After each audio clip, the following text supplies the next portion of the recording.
गुलशन Iqbal block 8 में सड़कों की स्तरकारी का काम जारी। सड़कों की बेहतरी के लिए काफी काम सरअंजाम दिए गए हैं। ताहर कलेक्ट व दीगर अदारों के इश्तराक से तरक्याती काम जारी हैं। जिला शर्की के मुकीनों को बल्दियाती सहूलियात फराहम करने में बढ़ चढ़ कर अपना किरदार अदा किया। Karachi administrator DMC east Syed Shakeel Ahmed ने कहा है कि जिला शर्की में तरक्याती कामों की रिवायात मुस्तकबिल में जिला शर्की के मुकीनों को फायदा पहुंचाएगी। जिला शर्की बहुत बड़ा जिला है जिसे छोटे हिस्सों में तकसीम किए जाने के बाद बल्दियाती खदमात की फरहमी की जिम्मेदारी बल्दियाती मुंतखब नुमाइंदगान की होगी और उन्हें छोटी सतह पर बल्दियाती खदमात की फरहमी में ज्यादा मुश्किल का सामना नहीं करना पड़ेगा, जिसकी अहम वजह यह है कि जिला शर्की की कई इलाकों में केएमसी, डीएमसी ईस्ट व दीगर अदारों की मदद से तरक्याती काम सरअंजाम दिए गए हैं, जिसका सिलसिला ताहाल जारी है।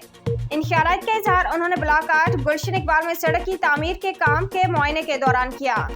उन्होंने कहा कि गुज़श्ता 6 महीने में जिला शर्की में सड़कों की तामीर में दीगर तरक्याती काम सरअंजाम दिए गए हैं, जिससे जिला शर्की में काफी बेहतरी आई है। उम्दा में पकाएं और जी भर के खाएं।